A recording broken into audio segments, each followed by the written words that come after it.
The Epic of Gilgamesh. Read by Richard Pascoe. Gilgamesh, king in Uruk. I will proclaim to the world the deeds of Gilgamesh. This was the man to whom all things were known. This was the king who knew the countries of the world. He was wise, he saw mysteries and knew secret things. He brought us a tale of the days before the flood. He went on a long journey, was weary, worn out with labor, and returning he rested. He engraved on a stone the whole story. When the gods created Gilgamesh, they gave him a perfect body. Shamash, the glorious sun, endowed him with beauty. Adad, the god of the storm, endowed him with courage. The great gods made his beauty perfect, surpassing all others, terrifying like a great wild bull. 2/3 they made him god, and 1/3 man. In Uruk he built walls, a great rampart, and the temple of blessed Eanna, for the god of the firmament, Anu, and for Ishtar, the goddess of love. Look at it still today. The outer wall, where the cornice runs, it shines with the brilliance of copper, and the inner wall, it has no equal. Touch the threshold. It is ancient.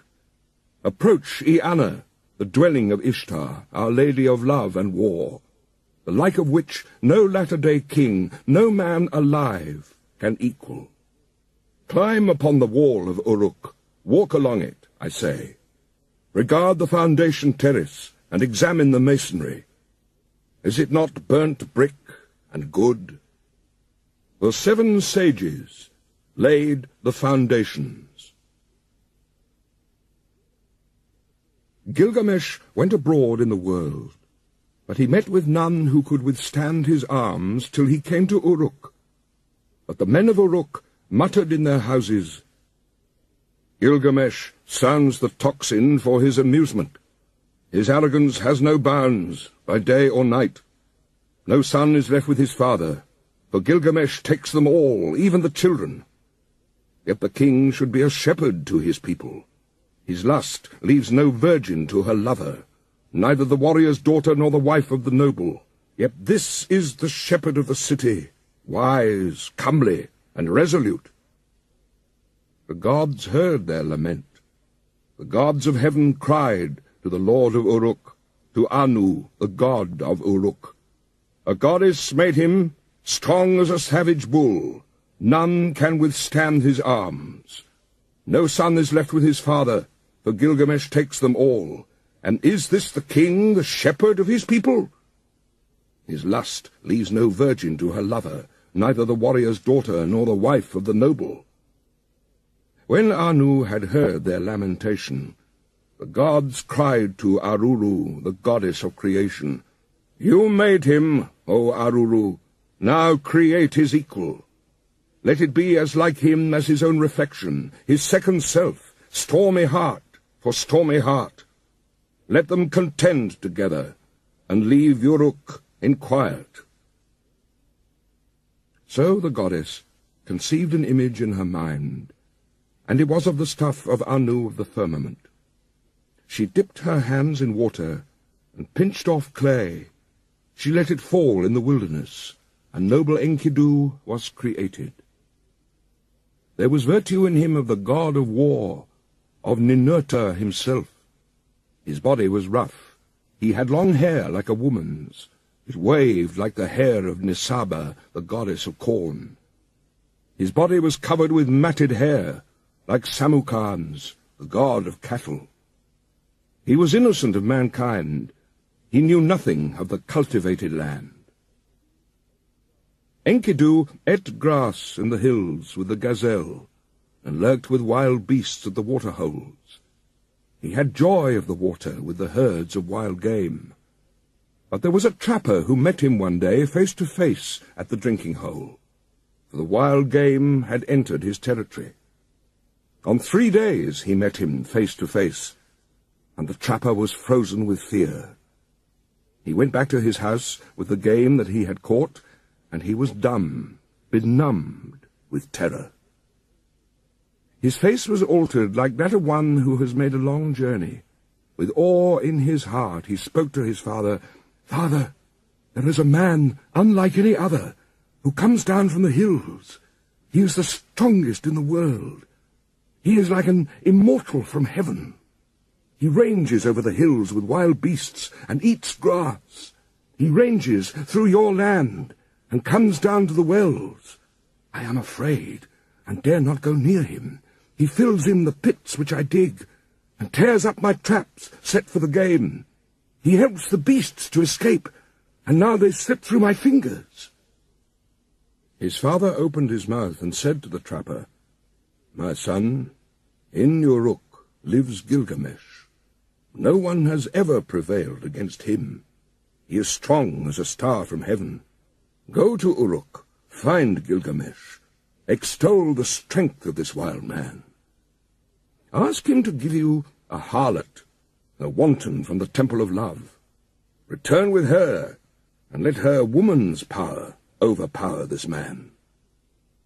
When next he comes down to drink at the wells, she will be there, stripped naked, and when he sees her beckoning, he will embrace her, and then the wild beasts will reject him." So the trapper set out on his journey to Uruk, and addressed himself to Gilgamesh, saying, "A man unlike any other is roaming now in the pastures. He is as strong as a star from heaven, and I am afraid to approach him. He helps the wild game to escape. He fills in my pits and pulls up my traps." Gilgamesh said, "Trapper, go back. Take with you a harlot, a child of pleasure. At the drinking hole she will strip, and when he sees her beckoning, he will embrace her, and the game of the wilderness will surely reject him." Now the trapper returned, taking the harlot with him. After a 3 days' journey, they came to the drinking hole, and there they sat down. The harlot and the trapper sat facing one another, and waited for the game to come. For the first day and for the second day, the two sat waiting. But on the third day the herds came. They came down to drink, and Enkidu was with them. The small wild creatures of the plains were glad of the water, and Enkidu with them, who ate grass with the gazelle, and was born in the hills. And she saw him, the savage man, come from far off in the hills. The trapper spoke to her. "There he is. Now, woman, make your breasts bare. Have no shame. Do not delay, but welcome his love. Let him see you naked.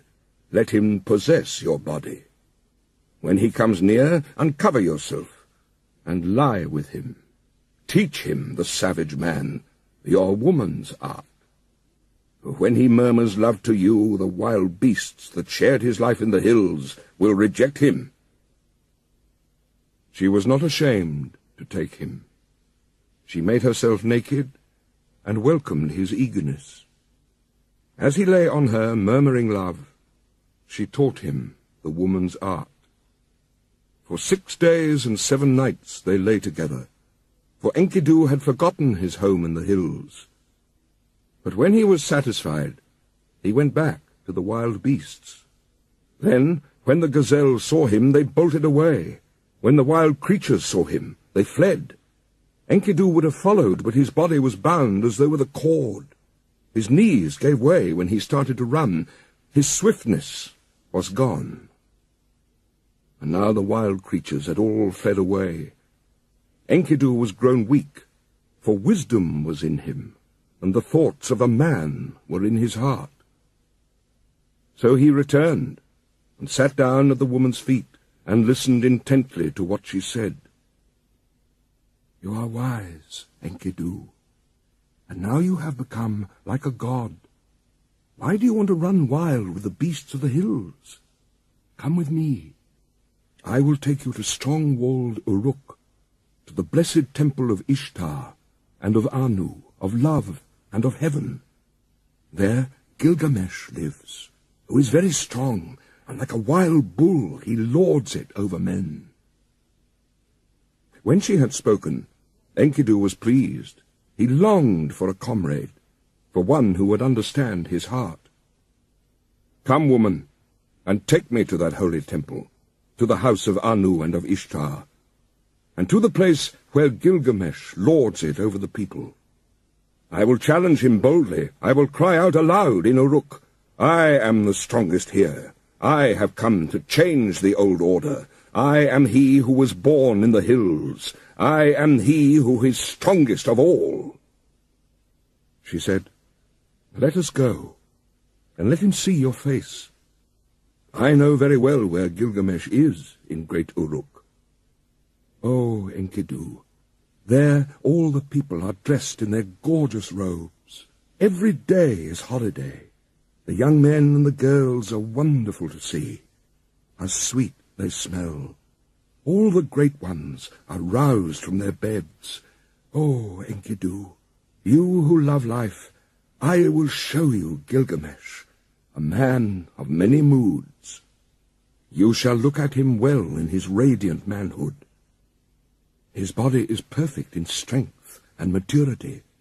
He never rests by night or day. He is stronger than you, so leave your boasting. Shamash, the glorious sun, has given favors to Gilgamesh, and Anu of the heavens, and Enlil, and Ea, the wise, has given him deep understanding, I tell you. Even before you have left the wilderness, Gilgamesh will know in his dreams that you are coming." Now Gilgamesh got up to tell his dream to his mother, Ninsun, one of the wise gods. "Mother, last night I had a dream. I was full of joy. The young heroes were round me, and I walked through the night under the stars of the firmament, and one, a meteor of the stuff of Anu, fell down from heaven. I tried to lift it, but it proved too heavy. All the people of Uruk came round to see it. The common people jostled, and the nobles thronged to kiss its feet. And to me, its attraction was like the love of woman. They helped me. I braced my forehead, and I raised it with thongs, and brought it to you, and you yourself pronounced it my brother." And then Ninsun, who is well beloved and wise, said to Gilgamesh, "The star of heaven, which descended like a meteor from the sky, which you tried to lift but found too heavy, when you tried to move it, it would not budge, and so you brought it to my feet. I made it for you, a goad and spur, and you were drawn as though to a woman. This is the strong comrade, the one who brings help to his friend in his need. He is the strongest of wild creatures, the stuff of Anu. Born in the grasslands, and the wild hills reared him. When you see him, you will be glad. You will love him as a woman, and he will never forsake you. This is the meaning of the dream." Gilgamesh said, "Mother, I dreamt a second dream. In the streets of strong-walled Uruk, there lay an axe. The shape of it was strange, and the people thronged round. I saw it and was glad. I bent down, deeply drawn towards it. I loved it like a woman, and wore it at my side." Ninsun answered, "That axe which you saw, which drew you so powerfully like love of a woman, that is the comrade whom I give you, and he will come in his strength like one of the host of heaven. He is the brave companion who rescues his friend in necessity." Gilgamesh said to his mother, "A friend, a counselor has come to me from Enlil, and now I shall befriend and counsel him." So Gilgamesh told his dreams, and the harlot retold them to Enkidu. And now she said to Enkidu, "When I look at you, you have become like a god. Why do you yearn to run wild again with the beasts of the hills? Get up from the ground, the bed of a shepherd." He listened to her words with care. It was good advice that she gave. She divided her clothing in two, and with the one half she clothed him, and with the other herself. And holding his hand, she led him like a child to the sheepfolds, into the shepherds' tents. There all the shepherds crowded round to see him. They put down bread in front of him. But Enkidu could only suck the milk of wild animals. He fumbled and gaped, at a loss what to do, or how he should eat the bread and drink the strong wine. Then the woman said, "Enkidu, eat bread. It is the staff of life. Drink the wine. It is the custom of the land." So he ate till he was full, and drank strong wine, 7 goblets. He became merry. His heart exulted, and his face shone. He rubbed down the matted hair of his body, and anointed himself with oil. Enkidu had become a man, but when he had put on man's clothing, he appeared like a bridegroom. He took arms to hunt the lion, so that the shepherds could rest at night. He caught wolves and lions, and the herdsmen lay down in peace, for Enkidu was their watchman, that strong man who had no rival. He was merry, living with the shepherds, till one day, lifting his eyes, he saw a man approaching. He said to the harlot, "Woman, fetch that man here. Why has he come? I wish to know his name." She went and called the man, saying, "Sir, where are you going on this weary journey?" The man answered, saying to Enkidu, "Gilgamesh has gone into the marriage house and shut out the people. He does strange things in Uruk, the city of great streets. At the roll of the drum, work begins for the men and work for the women. Gilgamesh the king is about to celebrate marriage with the queen of love, and he still demands to be first with the bride, the king to be first, and the husband to follow, for that was ordained by the gods from his birth, from the time the umbilical cord was cut. But now the drums roll for the choice of the bride, and the city groans." At these words, Enkidu turned white in the face. "I will go to the place where Gilgamesh lords it over the people. I will challenge him boldly, and I will cry aloud in Uruk, 'I have come to change the old order, for I am the strongest here.'" Now Enkidu strode in front, and the woman followed behind. He entered Uruk, that great market, and all the folk thronged round him where he stood in the street in strong-walled Uruk. The people jostled. Speaking of him, they said, "He is the spit of Gilgamesh. He is shorter. He is bigger of bone. This is the one who was reared on the milk of wild beasts. His is the greatest strength." The men rejoiced. "Now Gilgamesh has met his match. This great one, this hero whose beauty is like a god. He is a match even for Gilgamesh." In Uruk, the bridal bed was made, fit for the goddess of love. The bride waited for the bridegroom. But in the night Gilgamesh got up and came to the house. Then Enkidu stepped out. He stood in the street and blocked the way. Mighty Gilgamesh came on, and Enkidu met him at the gate. He put out his foot and prevented Gilgamesh from entering the house. So they grappled, holding each other like bulls. They broke the doorposts, and the walls shook. They snorted like bulls locked together. They shattered the doorposts, and the walls shook. Gilgamesh bent his knee with his foot planted on the ground, and with a turn, Enkidu was thrown. Then immediately his fury died. When Enkidu was thrown, he said to Gilgamesh, "There is not another like you in the world. Ninsun, who is as strong as a wild ox in the byre, she was the mother who bore you. And now you are raised above all men, and Enlil has given you the kingship, for your strength surpasses the strength of men." So Enkidu and Gilgamesh embraced, and their friendship was sealed. Enlil of the mountain, the father of the gods, had decreed the destiny of Gilgamesh.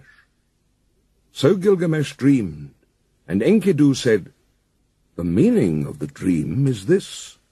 The Father of the gods has given you kingship. Such is your destiny. Everlasting life is not your destiny. Because of this, do not be sad at heart. Do not be grieved or oppressed. He has given you power to bind and to loose, to be the darkness and the light of mankind. He has given you unexampled supremacy over the people, victory in battle from which no fugitive returns, in forays and assaults from which there is no going back. But do not abuse this power. Deal justly with your servants in the palace. Deal justly before Shamash." The eyes of Enkidu were full of tears, and his heart was sick. He sighed bitterly, and Gilgamesh met his eye and said, "My friend, why do you sigh so bitterly?" But Enkidu opened his mouth and said, "I am weak. My arms have lost their strength. The cry of sorrow sticks in my throat. I am oppressed by idleness." It was then that the Lord Gilgamesh turned his thoughts to the country of the living. On the land of cedars, the Lord Gilgamesh reflected. He said to his servant Enkidu, "I have not established my name stamped on bricks as my destiny decreed. Therefore I will go to the country where the cedar is felled. I will set up my name in the place where the names of famous men are written. And where no man's name is written, yet I will raise a monument to the gods. Because of the evil that is in the land, we will go to the forest and destroy the evil. For in the forest lives Humbaba, whose name is Hugeness, a ferocious giant." But Enkidu sighed bitterly and said, "When I went with the wild beasts, ranging through the wilderness, I discovered the forest. Its length is 10,000 leagues in every direction. Enlil has appointed Humbaba to guard it, and armed him in 7-fold terrors. Terrible to all flesh is Humbaba. When he roars, it is like the torrent of the storm. His breath is like fire, and his jaws are death itself. He guards the cedars so well that when the wild heifer stirs in the forest, though she is 60 leagues distant, he hears her. What man would willingly walk into that country and explore its depths? I tell you, weakness overpowers whoever goes near it. It is not an equal struggle when one fights with Humbaba. He is a great warrior, a battering ram." Gilgamesh, the watchman of the forest, never sleeps. Gilgamesh replied, "Where is the man who can clamber to heaven? Only the gods live forever with glorious Shamash. But as for us men, our days are numbered. Our occupations are a breath of wind. How is this? Already you are afraid. I will go first, although I am your lord, and you may safely call out, 'Forward, there is nothing to fear.' Then, if I fall, I leave behind me a name that endures. Men will say of me, 'Gilgamesh has fallen in fight with ferocious Humbaba.' Long after the child has been born in my house, they will say it. And remember." Enkidu spoke again to Gilgamesh, "O my lord, if you will enter that country, go first to the hero Shamash. Tell the sun god, for the land is his. The country where the cedar is cut belongs to Shamash." Gilgamesh took up a kid, white without spot, and a brown one with it. He held them against his breast, and he carried them into the presence of the sun. He took in his hand his silver scepter, and he said to glorious Shamash, "I am going to that country, O Shamash. I am going. My hands supplicate, so let it be well with my soul, and bring me back to the key of Uruk. Grant, I beseech, your protection, and let the omen be good." Glorious Shamash answered, "Gilgamesh, you are strong, but what is the country of the living to you?" "O Shamash, hear me. Hear me. Shamash, let my voice be heard. Here in the city man dies, oppressed at heart. Man perishes with despair in his heart. I have looked over the wall, and I see the bodies floating on the river, and that will be my lot also. Indeed, I know it is so, for whoever is tallest among men cannot reach the heavens, and the greatest cannot encompass the earth. Therefore I would enter that country. Because I have not established my name stamped on brick as my destiny decreed, I will go to the country where the cedar is cut. I will set up my name where the names of famous men are written, and where no man's name is written, I will raise a monument to the gods." The tears ran down his face, and he said, "Alas, it is a long journey that I must take to the land of Humbaba. If this enterprise is not to be accomplished, why did you move me, Shamash, with the restless desire to perform it? How can I succeed if you will not succor me? If I die in that country, I will die without rancor. But if I return, I will make a glorious offering of gifts and of praise to Shamash." So Shamash accepted the sacrifice of his tears. Like the compassionate man, he showed him mercy. He appointed strong allies for Gilgamesh, sons of one mother, and stationed them in the mountain caves. The great winds he appointed, the north wind, the whirlwind, the storm and the icy wind, the tempest and the scorching wind, like vipers, like dragons, like a scorching fire, like a serpent that freezes the heart, a destroying flood and the lightning's fork, such were they. And Gilgamesh rejoiced. He went to the forge and said, "I will give orders to the armourers. They shall cast us our weapons while we watch them." So they gave orders to the armourers, and the craftsmen sat down in conference. They went into the groves of the plain and cut willow and boxwood. They cast for them axes of 90 pounds, and great swords they cast, with blades of 60 pounds each one, with pommels and hilts of 30 pounds. They cast for Gilgamesh the axe, might of heroes, and the bow of Anshan. And Gilgamesh was armed, and Enkidu, and the weight of the arms they carried was 30 pounds.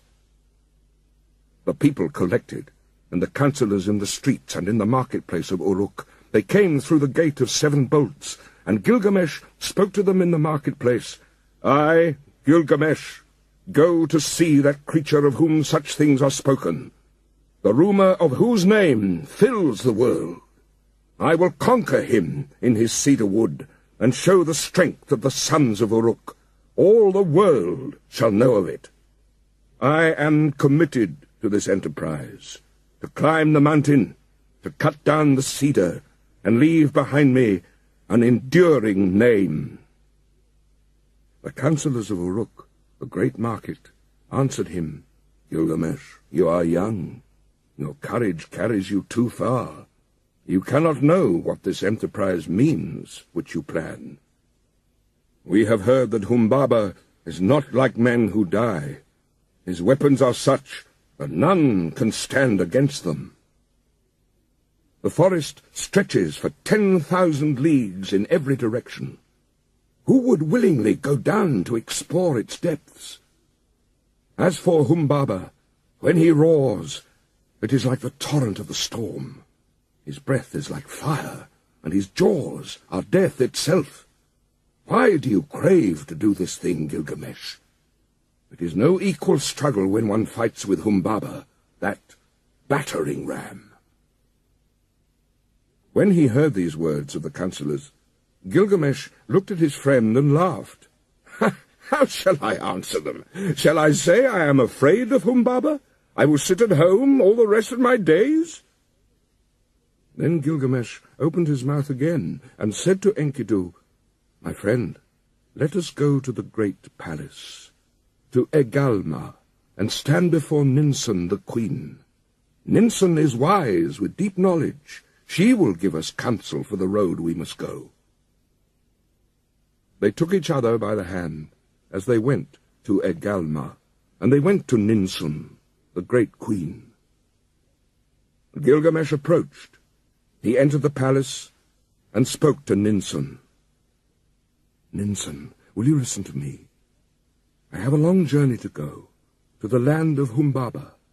I must travel an unknown road and fight a strange battle. From the day I go until I return, till I reach the cedar forest and destroy the evil which Shamash abhors, pray for me to Shamash."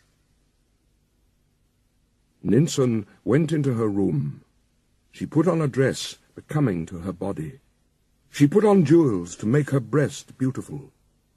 She placed a tiara on her head, and her skirts swept the ground. Then she went up to the altar of the sun, standing upon the roof of the palace.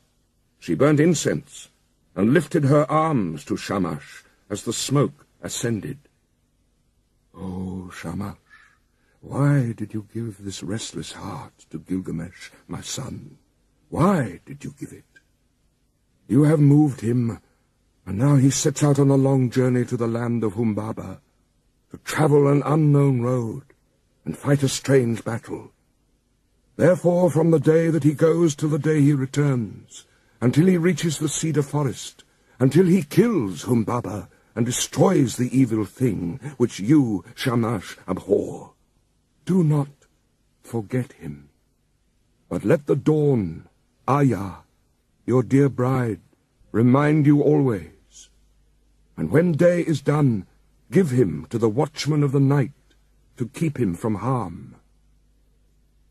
Then Ninsun, the mother of Gilgamesh, extinguished the incense, and she called to Enkidu with this exhortation: "Strong Enkidu, you are not the child of my body, but I will receive you as my adopted son.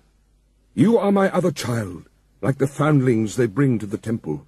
Serve Gilgamesh as a foundling serves the temple and the priestess who reared him.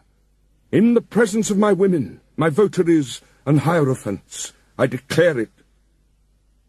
Then she placed the amulet for a pledge round his neck, and she said to him, "I entrust my son to you. Bring him back to me safely." And now they brought to them the weapons. They put in their hands the great swords in their golden scabbards, and the bow and the quiver. Gilgamesh took the axe. He slung the quiver from his shoulder, and the bow of Anshun, and buckled the sword to his belt. And so they were armed and ready for the journey. Now all the people came and pressed on them and said, "When will you return to the city?"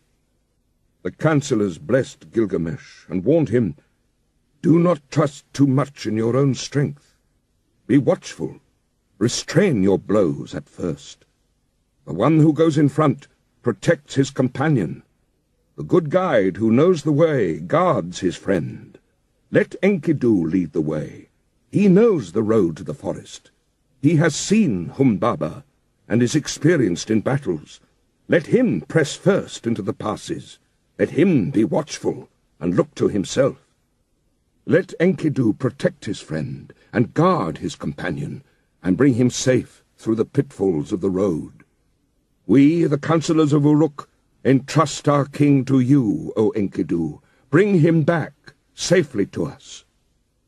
Again to Gilgamesh they said, "May Shamash give you your heart's desire. May he let you see with your eyes the thing accomplished which your lips have spoken. May he open a path for you where it is blocked, and a road for your feet to tread. May he open the mountains for your crossing, and may the night-time bring you the blessings of night. And Lugalbanda, your guardian god, stand beside you for victory. May you have victory in the battle, as though you fought with a child. Wash your feet in the river of Humbaba, to which you are journeying. In the evening dig a well, and let there always be pure water in your water-skin. Offer cold water to Shamash, and do not forget Lugulbanda." Then Enkidu opened his mouth and said, "Forward! There is nothing to fear. Follow me, for I know the place where Humbaba lives, and the paths where he walks. Let the counsellors go back.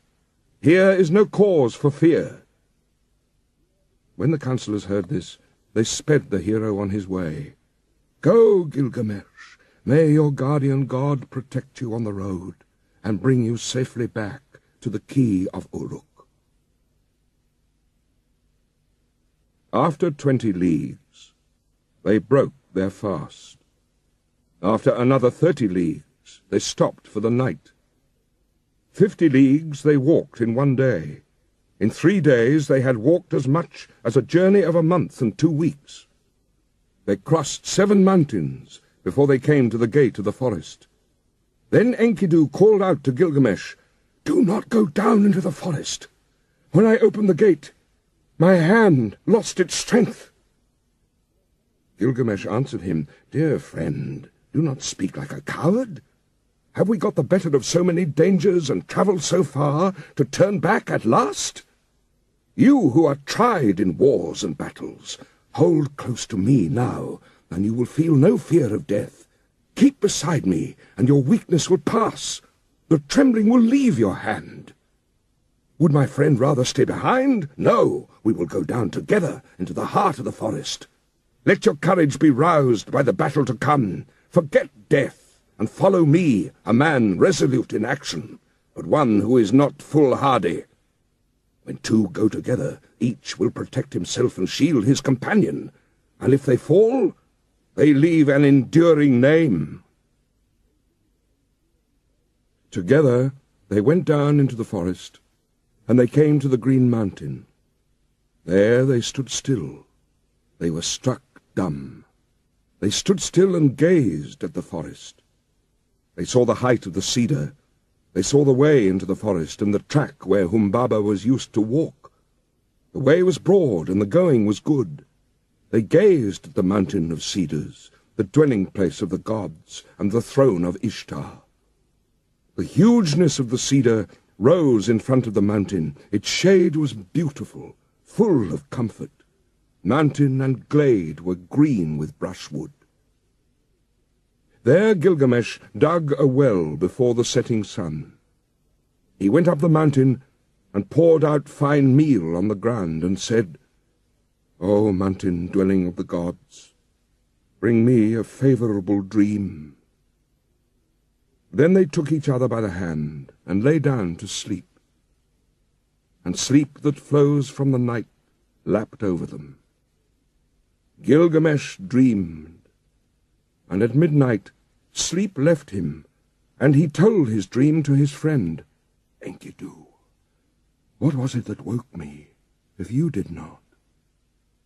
My friend, I have dreamt a dream. Get up, look at the mountain precipice. Sleep that the god sent me is broken. Oh, my friend, what a dream I have had! Terror and confusion. I seized hold of a wild bull in the wilderness. It bellowed and beat up the dust till the whole sky was dark. My arm was seized and my tongue bitten. I fell back on my knee, and then someone refreshed me with water from his water-skin." Enkidu said, "Dear friend, the god to whom we are travelling is no wild bull, though his form is mysterious. That wild bull which you saw is Shamash, the protector. In our moment of peril, he will take our hands. The one who gave water from his water-skin, that is your own god, who cares for your good name, your Lugulbanda. United with him, together we will accomplish a work, the fame of which will never die." Gilgamesh said, "I dreamed again. We stood in a deep gorge of the mountain, and beside it we two were like the smallest of swamp flies. And suddenly the mountain fell. It struck me and caught my feet from under me. Then came an intolerable light blazing out, and in it was one whose grace and whose beauty were greater than the beauty of this world. He pulled me out from under the mountain. He gave me water to drink, and my heart was comforted, and he set my feet on the ground. Then Enkidu, the child of the plains, said, "Let us go down from the mountain, and talk this thing over together." He said to Gilgamesh, the young god, "Your dream is good. Your dream is excellent. The mountain which you saw is Humbaba. Now surely we will seize and kill him, and throw his body down as the mountain fell on the plain." The next day, after 20 leagues, they broke their fast, and after another 30 they stopped for the night. They dug a well before the sun had set, and Gilgamesh ascended the mountain. He poured out fine meal on the ground and said, "O mountain, dwelling of the gods, send a dream for Enkidu. Make him a favorable dream." The mountain fashioned a dream for Enkidu. It came an ominous dream. A cold shower passed over him. It caused him to cower like the mountain barley under a storm of rain. But Gilgamesh sat with his chin on his knees, till the sleep which flows over all mankind lapped over him. Then at midnight sleep left him. He got up and said to his friend, "Did you call me? Or why did I wake? Did you touch me? Or why am I terrified? Did not some god pass by? For my limbs are numb with fear." "My friend, I saw a third dream, and this dream was altogether frightful. The heavens roared, and the earth roared again. Daylight failed, and darkness fell. Lightnings flashed, fire blazed out. The clouds lowered, they rained down death. And then the brightness departed, the fire went out, and all was turned to ashes fallen about us. Let us go down from the mountain and talk this over, and consider what we should do." When they had come down from the mountain, Gilgamesh seized the axe in his hand. He felled the cedar. When Humbaba heard the noise far off, he was enraged. He cried out, "Who is this that has violated my woods, cut down my cedar?" But glorious Shamash called to them out of heaven, "Go forward, do not be afraid." But now Gilgamesh was overcome by weakness, for sleep had seized him suddenly. A profound sleep held him. He lay on the ground, stretched out, speechless, as though in a dream. When Enkidu touched him, he did not rise. When he spoke to him, he did not reply. "O Gilgamesh, lord of the plain of Kulab, the world grows dark. The shadows have spread over it. Now is the glimmer of dusk. Shamash has departed.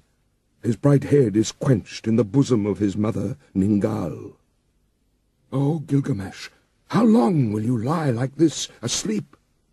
Never let the mother who gave you birth be forced in mourning into the city square." At length Gilgamesh heard him. He put on his breastplate. The voice of heroes, of 30 shekels weight. He put it on as though it had been a light garment that he carried, and it covered him altogether. He straddled the earth like a bull that snuffs the ground, and his teeth were clenched. "By the life of my mother Ninsun, who gave me birth, and by the life of my father, divine Lugulbanda, let me live to be the wonder of my mother, as when she nursed me on her lap." A second time he said to him, "By the life of Ninsun, my mother who gave me birth, and by the life of my father, divine Lugulbanda, until we have fought this man, if man he is, this God, if God he is, The way that I took to the country of the living will not turn back to the city." Then Enkidu, the faithful companion, pleaded, answering him, "O my lord, you do not know this monster, and that is the reason you are not afraid. I, who know him, I am terrified. His teeth are dragon's fangs. His countenance is like a lion. His charge is the rushing of the flood. With his look he crushes alike the trees of the forest and reeds in the swamp. Oh, my lord, you may go on if you choose into this land, but I will go back to the city. I will tell the lady your mother all your glorious deeds till she shouts for joy. And then I will tell the death that followed, till she weeps for bitterness." But Gilgamesh said, "Immolation and sacrifice are not yet for me. The boat of the dead shall not go down, nor the 3-ply cloth be cut for my shrouding. Not yet will my people be desolate, nor the pyre be lit in my house, and my dwelling burnt on the fire. Today give me your aid, and you shall have mine. What then can go amiss with us two? All living creatures born of the flesh shall sit at last in the boat of the west, and when it sinks, when the boat of Madgillam sinks, they are gone. But we shall go forward and fix our eyes on this monster. If your heart is fearful, throw away fear. If there is terror in it, throw away terror. Take your axe in your hand and attack. He who leaves the fight unfinished is not at peace." Humbaba came out from his strong house of cedar, and then Enkidu called out, "O Gilgamesh, remember now your boasts in Uruk. Forward! Attack, son of Uruk! There is nothing to fear." When he heard these words, his courage rallied. He answered, "Make haste. Close in. If the watchman is there, do not let him escape to the woods, where he will vanish. He has put on the first of his 7 splendors, but not yet the other 6. Let us trap him before he is armed." Like a raging wild bull, he snuffed the ground. The watchman of the woods turned full of threatenings. He cried out. Humbaba came from his strong house of cedar. He nodded his head and shook it, menacing Gilgamesh. And on him he fastened his eye, the eye of death. And then Gilgamesh called to Shamash, and his tears were flowing. "Oh, glorious Shamash! I have followed the road you commanded, but now, if you send no succor, how shall I escape?"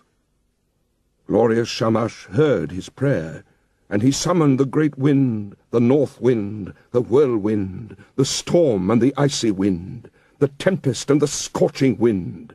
They came like dragons, like a scorching fire, like a serpent that freezes the heart, a destroying flood and the lightning's fork.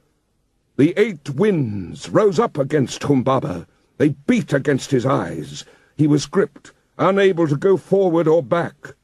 Gilgamesh shouted, "By the life of Ninsun, my mother, and divine Lugalbanda, my father, in the country of the living, in this land I have discovered your dwelling. My weak arms and my small weapons I have brought to this land against you, and now I will enter your house." So he felled the first cedar, and they cut the branches and laid them at the foot of the mountain. At the first stroke Humbaba blazed out, but still they advanced. They felled 7 cedars and cut and bound the branches and laid them at the foot of the mountain, and 7 times Humbaba loosed his glory on them. As the 7th blaze died out, they reached his lair. He slapped his thigh in scorn. He approached like a noble wild bull roped on the mountain, a warrior whose elbows are bound together. The tears started to his eyes, and he was pale. "Gilgamesh, let me speak. I have never known a mother, no, nor a father who reared me. I was born of the mountain. He reared me, and Enlil made me the keeper of this forest. Let me go free, Gilgamesh, and I will be your servant. You shall be my lord. All the trees of the forest that I tended on the mountain shall be yours. I will cut them down and build you a palace." He took him by the hand and led him to his house, so that the heart of Gilgamesh was moved with compassion. He swore by the heavenly life, by the earthly life, by the underworld itself, "O Enkidu, should not the snared bird return to its nest, and the captive man return to his mother's arms?" Enkidu answered, "The strongest of men will fall to fate if he has no judgment. Namtar, the evil fate that knows no distinction between men, will devour him. If the snared bird returns to its nest, if the captive man returns to his mother's arms, then you, my friend, will never return to the city where the mother is waiting who gave you birth. He will bar the mountain road against you, and make the pathways impassable."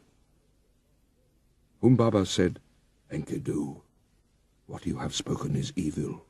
You, a hireling, dependent for your bread.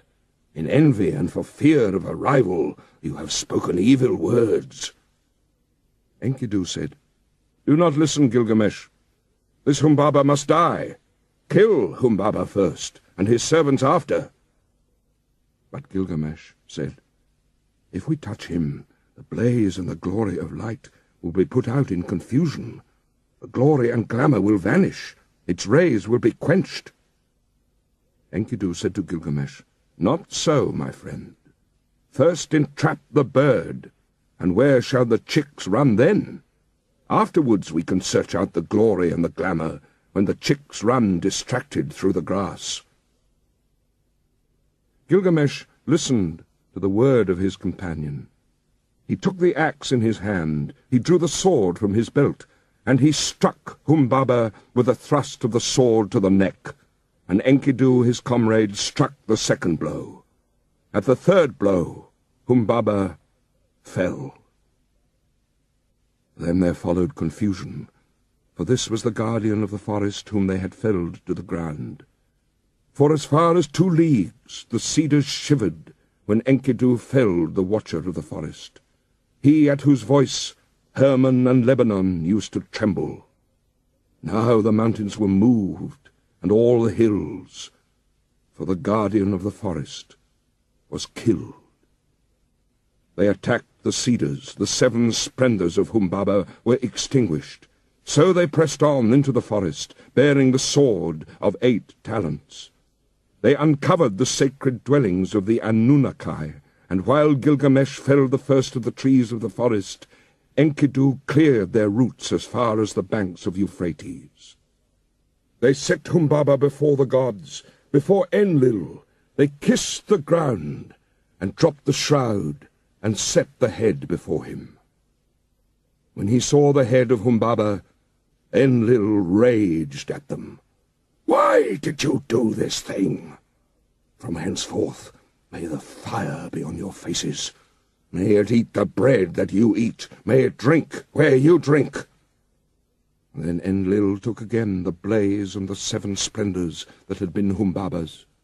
He gave the first to the river, and he gave to the lion, to the stone of execration, to the mountain, and to the dreaded daughter of the queen of hell. O Gilgamesh, king and conqueror of the dreadful blaze, wild bull who plunders the mountain, who crosses the sea, glory to him.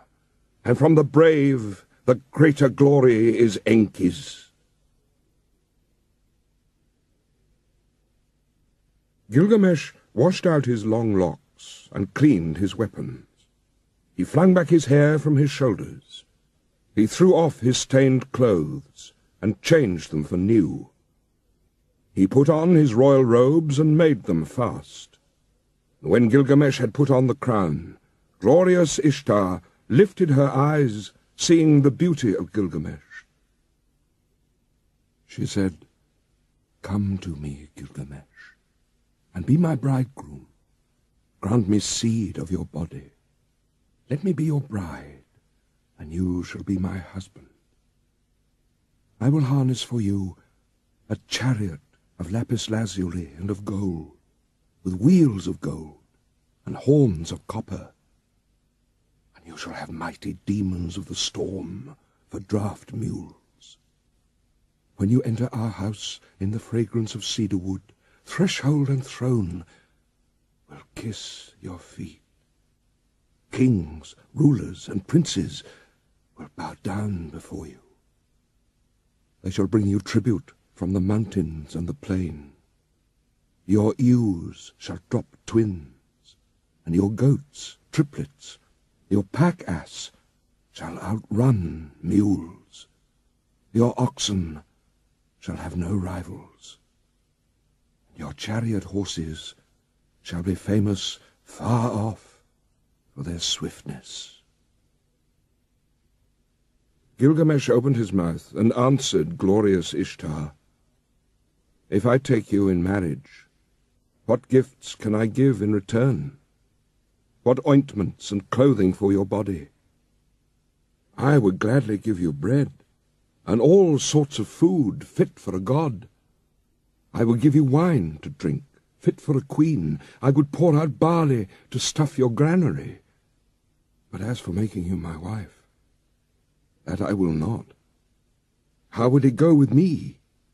Your lovers have found you like a brazier which smoulders in the cold, a back door which keeps out neither squall of wind nor storm, a castle which crushes the garrison, pitch that blackens the bearer, a water-skim that chafes the carrier, a stone which falls from the parapet, a battering ram turned back from the enemy, a sandal that trips the wearer.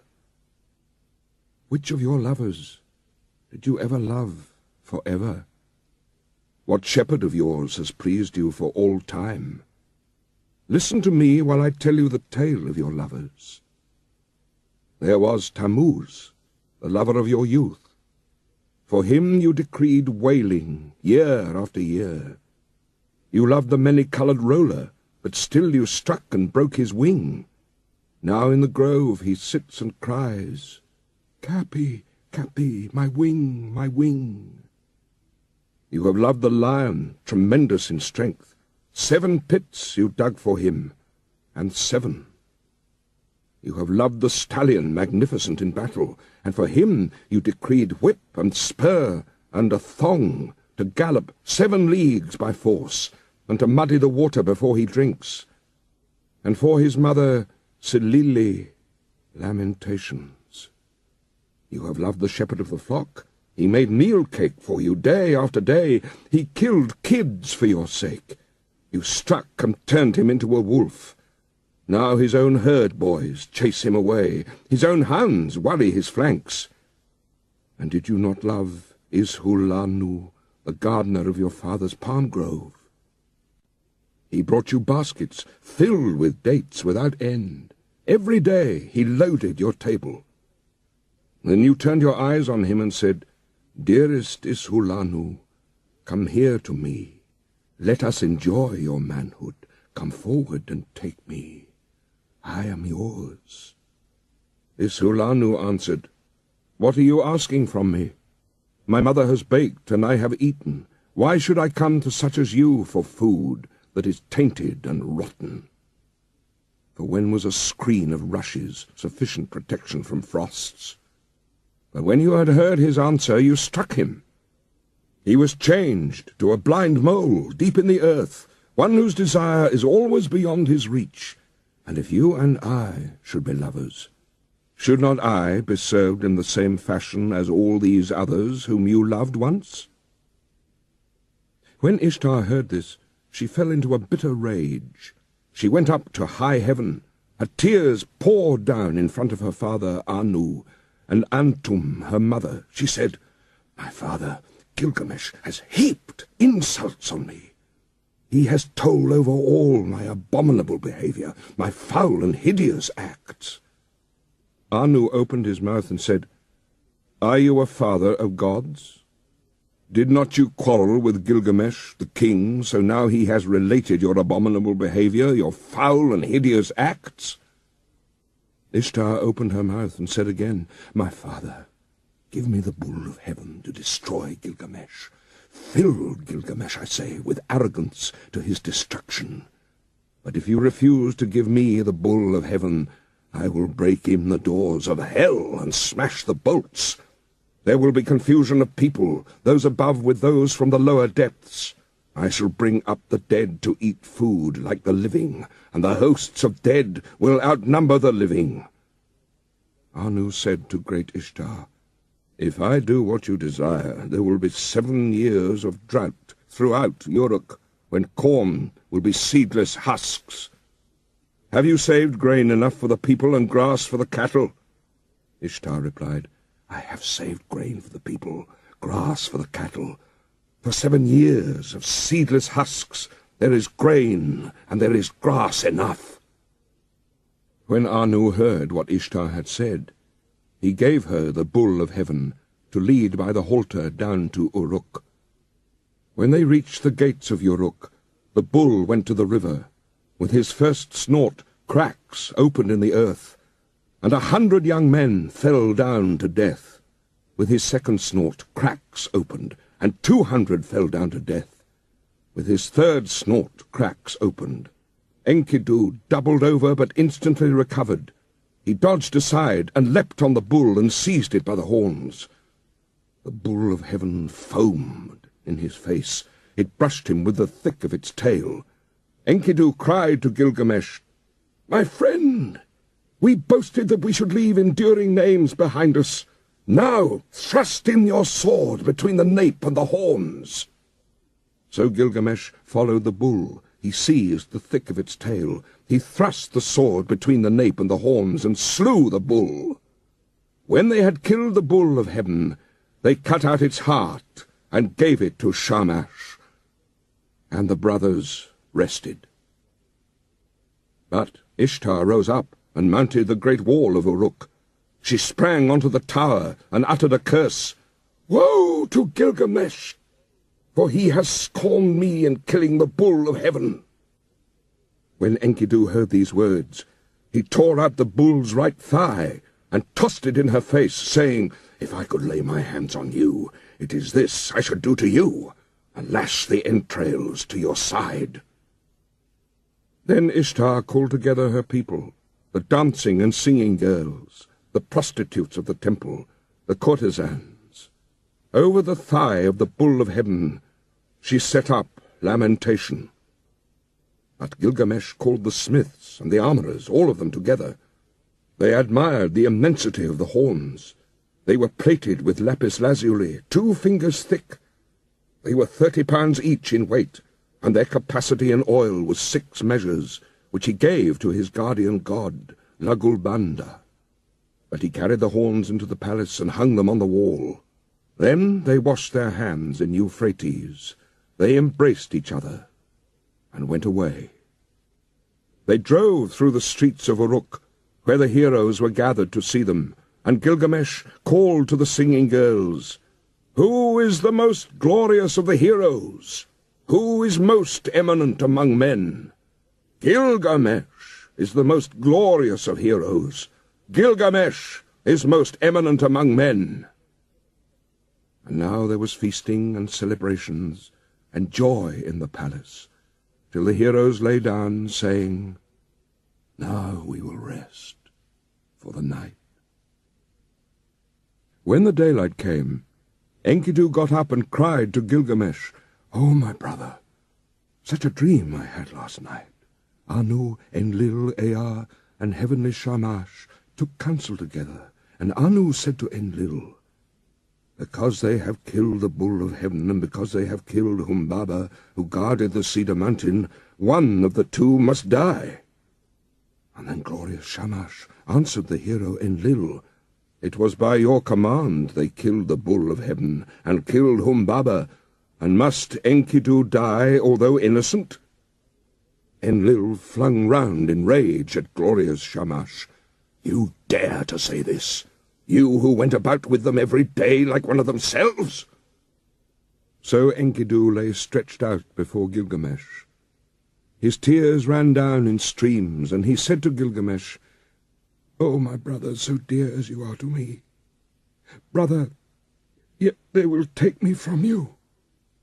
Again he said, I must sit down on the threshold of the dead, and never again will I see my dear brother with my eyes. While Enkidu lay alone in his sickness, he cursed the gate as though it was living flesh.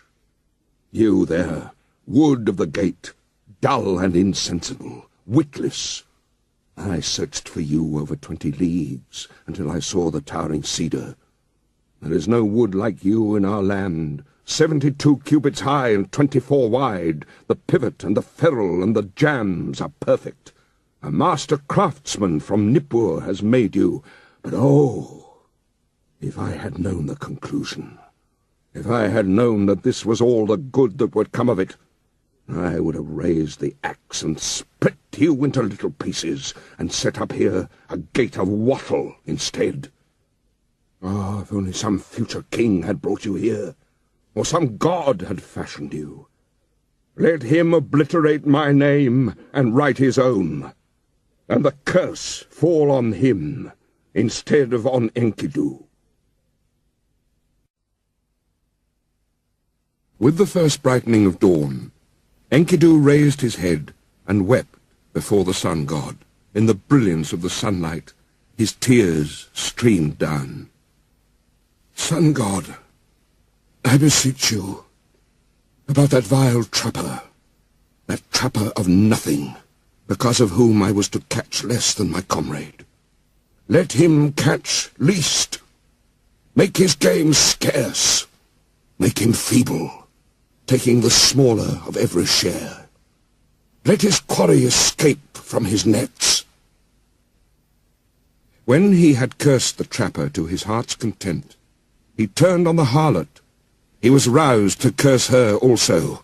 As for you, woman, with a great curse I curse you. I will promise you a destiny to all eternity. My curse shall come on you soon and sudden. You shall be without a roof for your commerce, for you shall not keep house with other girls in the tavern, but do your business in places fouled by the vomit of the drunkard. Your hire will be potter's earth. Your thievings will be flung into the hovel.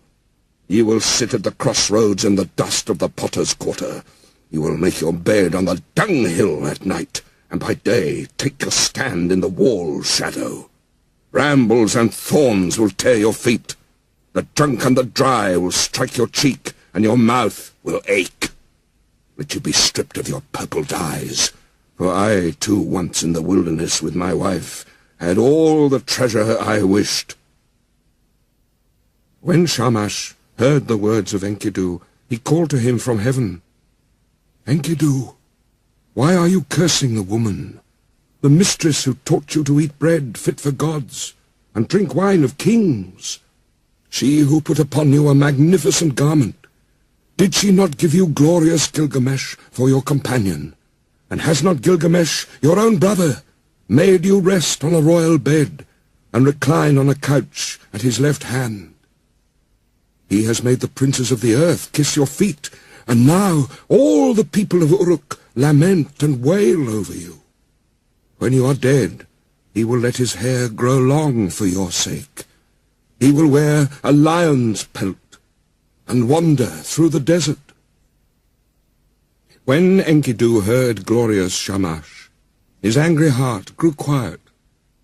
He called back the curse and said, Woman, I promise you another destiny.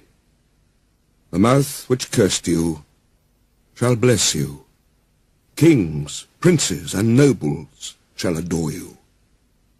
On your account, a man, though 12 miles off, will clap his hand to his thigh, and his hair will twitch.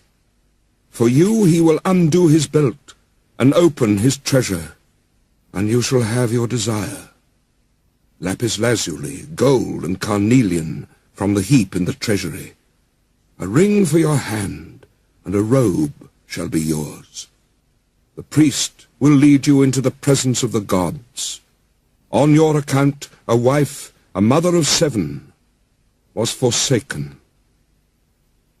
As Enkidu slept alone in his sickness, in bitterness of spirit, He poured out his heart to his friend. It was I who cut down the cedar, I who levelled the forest, I who slew Humbaba, and now see what has become of me. Listen, my friend. This is the dream I dreamt last night. The heavens roared, and earth rumbled back an answer. Between them stood I, before an awful being, a sombre-faced man-bird. He had directed on me his purpose. His was a vampire face. His foot was a lion's foot. His hand was an eagle's talon. He fell on me, and his claws were in my hair. He held me fast, and I smothered. And then he transformed me so that my arms became wings covered with feathers. He turned his stare towards me, and he led me away to the palace of Urkala, the Queen of Darkness, to the house from which none who enters ever returns, down the road from which there is no coming back. There is the house whose people sit in darkness. Dust is their food, and clay their meat. They are clothed like birds with wings for covering. They see no light. They sit in darkness. I entered the house of dust, and I saw the kings of the earth, their crowns put away forever. Rulers and princes, all those who once wore kingly crowns and ruled the world in the days of old. They who had stood in the place of the gods, like Anu and Enlil, stood now like servants to fetch baked meats in the house of dust, to carry cooked meat and cold water from the waterskin. In the house of dust which I entered were high priests and acolytes, priests of the incantation and of ecstasy. There were servers of the temple, and there was Etana, that king of Kish, whom the eagle carried to heaven in the days of old. I saw also Samukan, god of cattle, and there was Erish Kigal, the queen of the underworld, and Belit Sheri squatted in front of her, she who is recorder of the gods and keeps the book of death. She held a tablet from which she read. She raised her head, she saw me, and spoke. "Who has brought this one here?" Then I awoke, like a man drained of blood, who wanders alone in a waste of rushes, like one whom the bailiff has seized, and his heart pounds with terror. Gilgamesh had peeled off his clothes. He listened to his words, and wept quick tears. Gilgamesh listened, and his tears flowed. He opened his mouth and spoke to Enkidu. "Who is there in strong-walled Uruk who has wisdom like this? Strange things have been spoken. Why does your heart speak strangely? The dream was marvelous, but the terror was great. We must treasure the dream, whatever the terror, for the dream has shown that misery comes at last to the healthy man. The end of life is sorrow." And Gilgamesh lamented, "Now I will pray to the great gods, for my friend had an ominous dream." This day on which Enkidu dreamed came to an end, and he lay stricken with sickness. One whole day he lay on his bed, and his suffering increased. He said to Gilgamesh, the friend on whose account he had left the wilderness, "Once I ran for you, for the water of life, and I now have nothing." A second day he lay on his bed, and Gilgamesh watched over him, but the sickness increased. A third day he lay on his bed. He called out to Gilgamesh, rousing him up. Now he was weak, and his eyes were blind with weeping. 10 days he lay, and his suffering increased. 11 and 12 days he lay on his bed of pain. Then he called to Gilgamesh, "My friend, the great goddess cursed me, and I must die in shame. I shall not die like a man fallen in battle. I feared to fall, but happy is the man who falls in the battle. for I must die in shame." And Gilgamesh wept over Enkidu. With the first light of dawn, he raised his voice and said to the councillors of Uruk, "Hear me, great ones of Uruk. I weep for Enkidu, my friend. Bitterly moaning like a woman mourning, I weep for my brother. O Enkidu, my brother, you were the axe at my side, my hand's strength, the sword in my belt, the shield before me, a glorious robe, my fairest ornament. An evil fate has robbed me. The wild ass and the gazelle that were father and mother, all long-tailed creatures that nourished you, weep for you. All the wild things of the plain and pastures, the paths that you loved in the forest of cedars, night and day murmur. Let the great ones of strong-walled Uruk weep for you. Let the finger of blessing be stretched out in mourning. Enkidu, young brother, hark! There is an echo through all the country, like a mother mourning. Weep all the paths where we walked together, and the beasts we hunted, the bear and hyena, tiger and panther, leopard and lion, the stag and the ibex, the bull and the doe, the river along whose banks we used to walk, weeps for you. Ulla of Elam and dear Euphrates, where once we drew water for the waterskins, the mountain we climbed, where we slew the watchman, weeps for you. The warriors of strong-walled Uruk, where the bull of heaven was killed, weep for you. All the people of Eridu weep for you, Enkidu. Those who brought grain for your eating mourn for you now. Who rubbed oil on your back mourn for you now. Who poured beer for your drinking mourn for you now. The harlot who anointed you with fragrant ointment laments for you now. The women of the palace who brought you a wife, a chosen ring of good advice, lament for you now. And the young men, your brothers, as though they were women, go long-haired in mourning. What is this sleep which holds you now? You are lost in the dark and cannot hear me. He touched his heart, but it did not beat, nor did he lift his eyes again. When Gilgamesh touched his heart, it did not beat. So Gilgamesh laid a veil as one veils the bride over his friend. He began to rage like a lion, like a lioness robbed of her whelps. This way and that he paced round the bed. He tore out his hair and strewed it around. He dragged off his splendid robes and flung them down as though they were abominations. In the first light of dawn, Gilgamesh cried out, "I made you rest on a royal bed. You reclined on a couch at my left hand. The princes of the earth kissed your feet. I will cause all the people of Uruk to weep over you, and raise the dirge of the dead. The joyful people will stoop with sorrow, and when you have gone to the earth, I will let my hair grow long for your sake. I will wander through the wilderness in the skin of a lion." The next day also, in the first light, Gilgamesh lamented. 7 days and 7 nights he wept for Enkidu, until the worm fastened on him.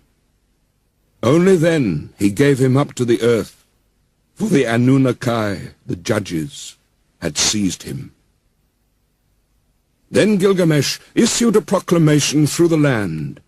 He summoned them all, the coppersmiths, the goldsmiths, the stoneworkers, and commanded them, "Make a statue of my friend." The statue was fashioned with a great weight of lapis lazuli for the breast and of gold for the body. A table of hard wood was set out, and on it a bowl of carnelian filled with honey, and a bowl of lapis lazuli filled with butter. These he exposed and offered to the sun. And weeping, he went away. Bitterly Gilgamesh wept for his friend Enkidu. He wandered over the wilderness as a hunter.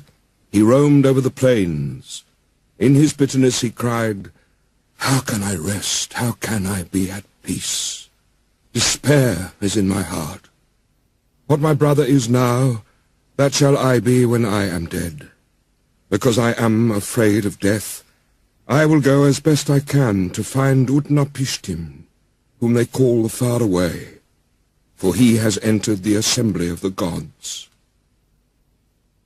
So Gilgamesh travelled over the wilderness. He wandered over the grasslands, a long journey, in search of Utnapishtim, whom the gods took after the deluge. And they set him to live in the land of Dilmun, in the garden of the sun. And to him alone of men they gave everlasting life. At night, when he came to the mountain passes, Gilgamesh prayed, "In these mountain passes long ago, I saw lions, I was afraid, and I lifted my eyes to the moon. I prayed, and my prayers went up to the gods. So now, O moon god, Sin, protect me." When he had prayed, he lay down to sleep, until he was woken from out of a dream. He saw the lions around him, glorying in life. Then he took his axe in his hand, he drew his sword from his belt, and he fell upon them like an arrow from the string, and struck and destroyed and scattered them. So at length Gilgamesh came to Mashu, the great mountains, about which he had heard many things, which guard the rising and the setting sun. Its twin peaks are as high as the wall of heaven, and its paps reach down to the underworld. At its gate the scorpions stand guard, half man and half dragon. Their glory is terrifying. Their stare strikes death into men. Their shimmering halo sweeps the mountains that guard the rising sun. When Gilgamesh saw them, he shielded his eyes for the length of a moment only. Then he took courage and approached. When they saw him so undismayed, the man-scorpion called to his mate, "This one who comes to us now is flesh of the gods." The mate of the man-scorpion answered, "2/3 is God, but 1/3 is man." Then he called to the man Gilgamesh. He called to the child of the gods, "Why have you come so great a journey? For what have you travelled so far, crossing the dangerous waters? Tell me the reason for your coming." Gilgamesh answered, "For Enkidu. I loved him dearly. Together we endured all kinds of hardships. On his account I have come, for the common lot of man has taken him. I have wept for him day and night. I would not give up his body for burial. I thought my friend would come back because of my weeping. Since he went, my life is nothing. That is why I have travelled here in search of Utnapishtim, my father. For men say he has entered the assembly of the gods and has found everlasting life. I have a desire to question him concerning the living and the dead." The man-scorpion opened his mouth and said, speaking to Gilgamesh, "No man born of woman has done what you have asked. No mortal man has gone into the mountain. The length of it is 12 leagues of darkness. In it there is no light, but the heart is oppressed with darkness. From the rising of the sun to the setting of the sun, there is no light." Gilgamesh said, "Although I should go in sorrow and in pain, with sighing and with weeping, still I must go. Open the gate of the mountain." And the man-scorpion said, "Go, Gilgamesh. I permit you to pass through the mountain of Mashu, and through the high ranges. May your feet carry you safely home. The gate of the mountain is open." When Gilgamesh heard this, he did as the man-scorpion had said. He followed the sun's road to his rising through the mountain. When he had gone 1 league, the darkness became thick around him, for there was no light. He could see nothing ahead and nothing behind him. After 2 leagues, the darkness was thick, and there was no light. He could see nothing ahead and nothing behind him. After 3 leagues, the darkness was thick, and there was no light. He could see nothing ahead and nothing behind him. After 4 leagues, the darkness was thick, and there was no light. He could see nothing ahead and nothing behind him. At the end of 5 leagues, the darkness was thick, and there was no light. He could see nothing ahead and nothing behind him. At the end of 6 leagues, the darkness was thick, and there was no light. He could see nothing ahead and nothing behind him. When he had gone 7 leagues, the darkness was thick, and there was no light. He could see nothing ahead and nothing behind him. When he had gone 8 leagues, Gilgamesh gave a great cry, for the darkness was thick, and he could see nothing ahead and nothing behind him. After 9 leagues, he felt the north wind on his face, but the darkness was thick, and there was no light. He could see nothing ahead and nothing behind him. After 10 leagues, the end was near. After 11 leagues, the dawn light appeared. At the end of 12 leagues, the sun streamed out. There was the garden of the gods. All round him stood bushes bearing gems. Seeing it, he went down at once, for there was fruit of carnelian, with the vine hanging from it, beautiful to look at. Lapis lazuli leaves hung thick with fruit, sweet to see. For thorns and thistles there were hematite and rare stones, agate and pearls from out of the sea. While Gilgamesh walked in the garden by the edge of the sea, Shamash saw him, and he saw that he was dressed in the skins of animals, and ate their flesh. He was distressed, and he spoke and said, "No mortal man has gone this way before, nor will, as long as the winds drive over the sea." And to Gilgamesh he said, "You will never find the life for which you are searching."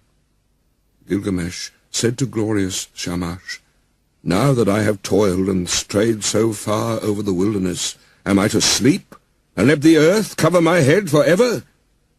Let my eyes see the sun until they are dazzled with looking. Although I am no better than a dead man, still let me see the light of the sun." Beside the sea she lives, the woman of the vine, the maker of wine. Siduri sits in the garden at the edge of the sea, with the golden bowl and the golden vats that the gods gave her. She is covered with a veil, and where she sits she sees Gilgamesh coming towards her, wearing skins, the flesh of the gods in his body, but despair in his heart, and his face like the face of one who has made a long journey. She looked, and as she scanned the distance, she said in her own heart, "Surely this is some felon. Where is he going now?" And she barred her gate against him with the crossbar and shot home the bolt. But Gilgamesh, hearing the sound of the bolt, threw up his head and lodged his foot in the gate. He called to her, "Young woman, maker of wine, why do you bolt your door? What did you see that made you bar your gate? I will break in your door and burst in your gate. For I am Gilgamesh, who seized and killed the bull of heaven. I killed the watchman of the cedar forest. I overthrew Humbaba, who lived in the forest, and I killed the lions in the passes of the mountain." Then Siduri said to him, "If you are that Gilgamesh who seized and killed the bull of heaven, who killed the watchman of the cedar forest, who overthrew Humbaba that lived in the forest, and killed the lions in the passes of the mountain, why are your cheeks so starved, and why is your face so drawn? Why is despair in your heart, and your face like the face of one who has made a long journey? Yes, why is your face burned from heat and cold? And why do you come here, wandering over the pastures in search of the wind?"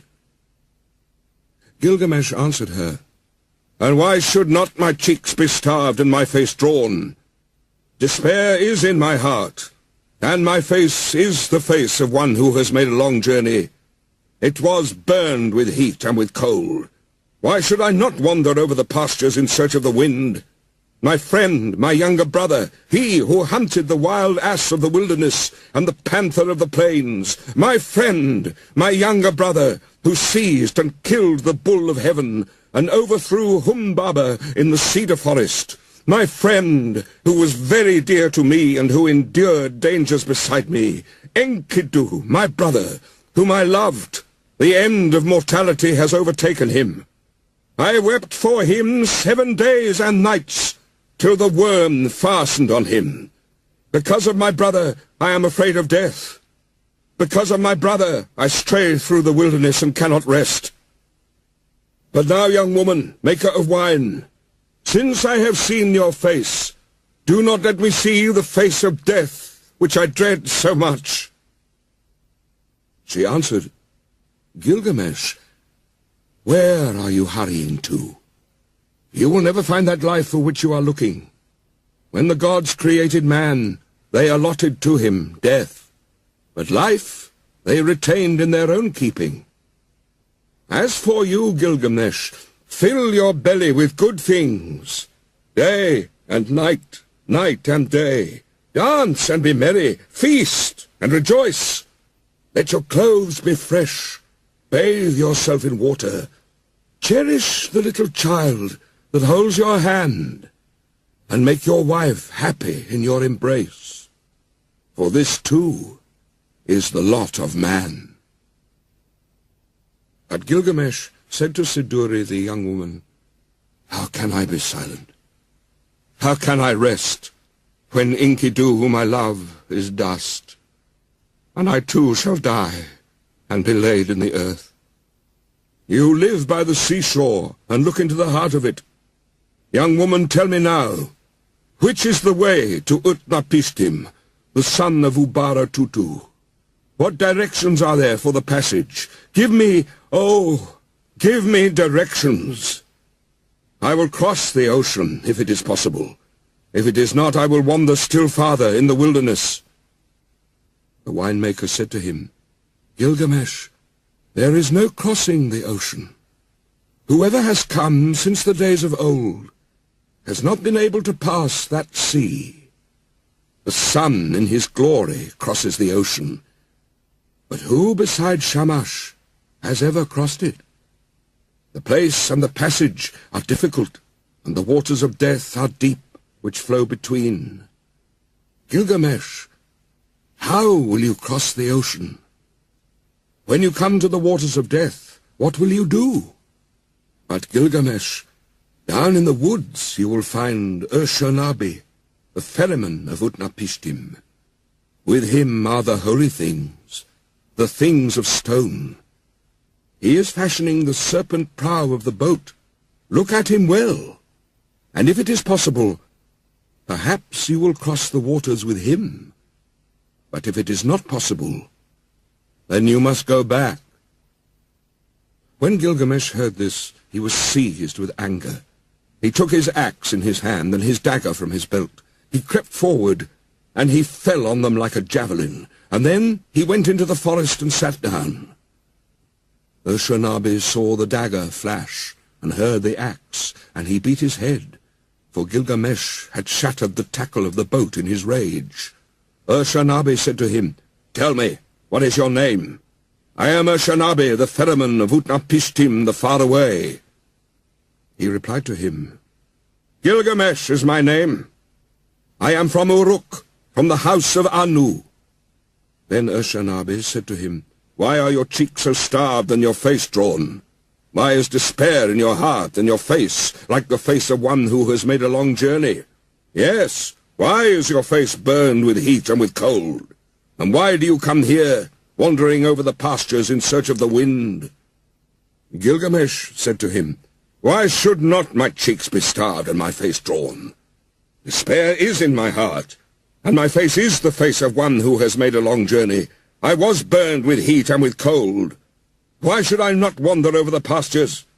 My friend, my younger brother, was seized and killed the bull of heaven, and overthrew Humbaba in the cedar forest. My friend, who was very dear to me, and who endured dangers beside me. Enkidu, my brother whom I loved, the end of mortality has overtaken him. I wept for him 7 days and nights, till the worm fastened on him. Because of my brother, I am afraid of death. Because of my brother, I stray through the wilderness. His fate lies heavy upon me. How can I be silent? How can I rest? He is dust, and I too shall die, and be laid in the earth forever. I am afraid of death. Therefore, Ur-Shanabi, tell me, which is the road to Utnapishtim? If it is possible, I will cross the waters of death. If not, I will wander still farther through the wilderness." Ur-Shanabi said to him, "Gilgamesh, your own hands have prevented you from crossing the ocean. When you destroyed the tackle of the boat, you destroyed its safety." Then the two of them talked it over, and Gilgamesh said, "Why are you so angry with me, Ur-Shanabi?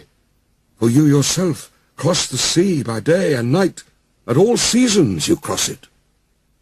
"Gilgamesh, those things you destroyed, their property is to carry me over the water, to prevent the waters of death from touching me.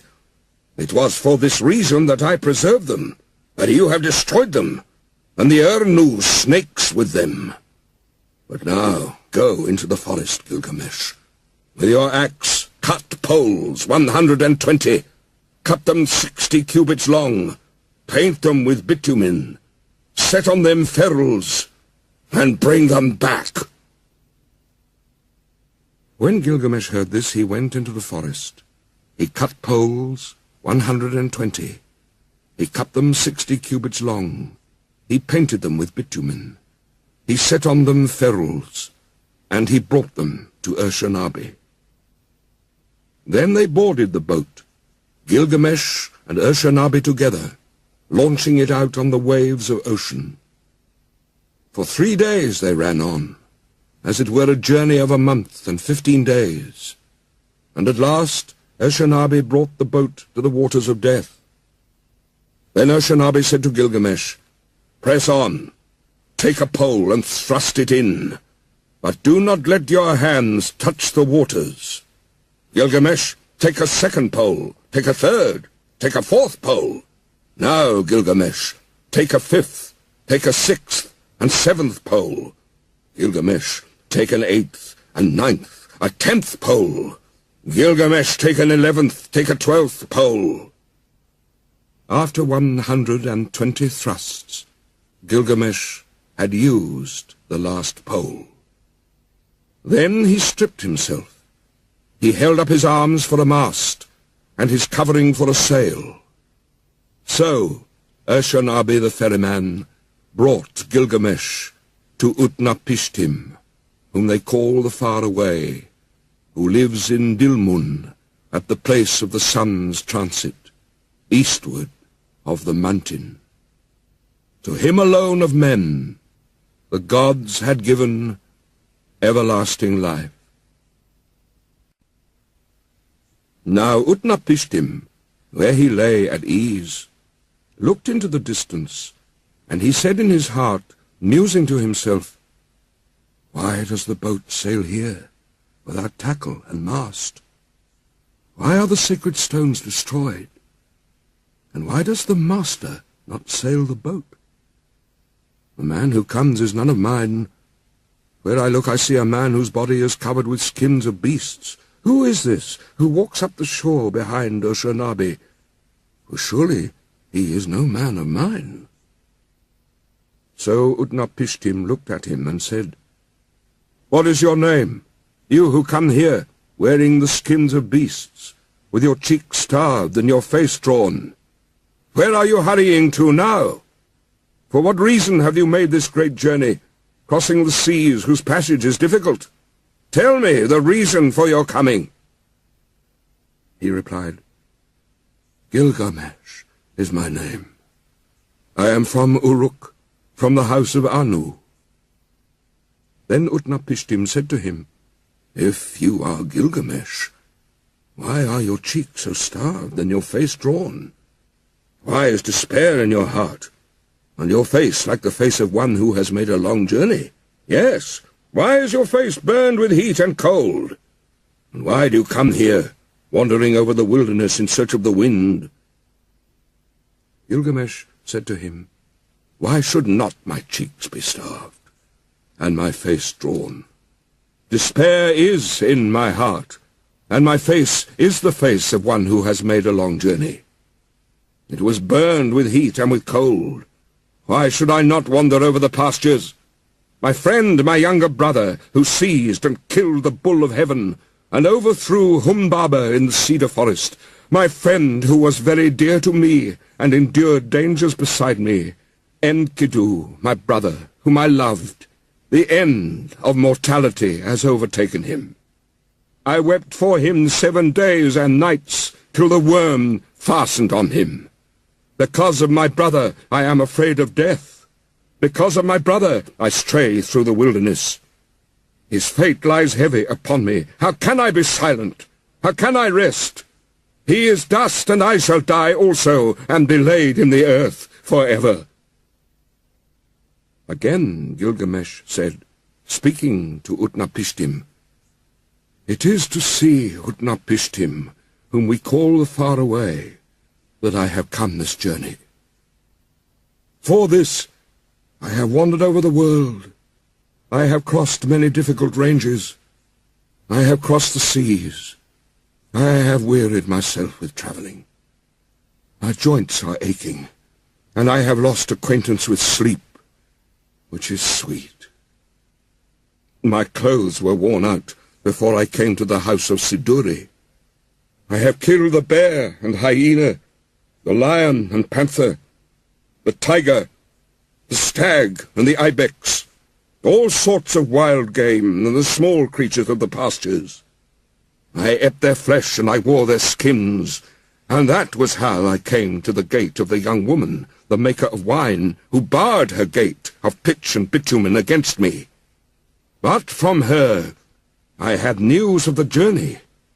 So then I came to Ushanabi the ferryman, and with him I crossed over the waters of death. O Father Utnapishtim, you who have entered the assembly of the gods, I wish to question you concerning the living and the dead. How shall I find the life for which I am searching? Utnapishtim said, There is no permanence. Do we build a house to stand forever? Do we seal a contract to hold for all time? Do brothers divide an inheritance to keep forever? Does the flood time of rivers endure? It is only the nymph of the dragonfly who sheds her lava and sees the sun in his glory. From the days of old, there is no permanence. The sleeping and the dead, how alike they are. They are like a painted death.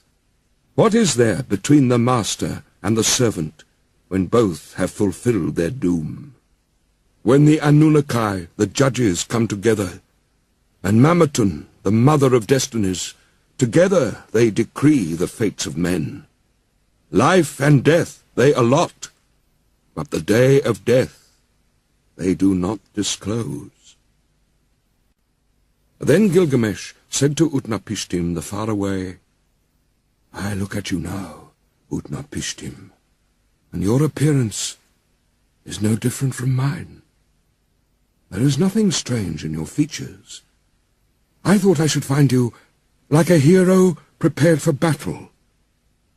But you lie here, taking your ease on your back. Tell me truly, how was it that you came to enter the company of the gods, and to possess everlasting life? Utnapishtim said to Gilgamesh, I will reveal to you a mystery. I will tell you a secret of the gods. You know the city, Sharupak. It stands on the banks of Euphrates. That city grew old, and the gods that were in it were old. There was Anu, lord of the firmament, their father, and warrior Enlil, their counsellor, Ninurta, the helper, and Ennugi, watcher over canals. And with them also was Ea. In those days the world teemed, the people multiplied, the world bellowed like a wild bull, and the great god was aroused by the clamour. Enlil heard the clamour, and he said to the gods in council, The uproar of mankind is intolerable, and sleep is no longer possible by reason of the babble. So the gods agreed to exterminate mankind. Enlil did this, but Ea, because of his oath, warned me in a dream. He whispered their words to my house of reeds, Reed house, wall, O wall, hearken, reed house, wall, reflect.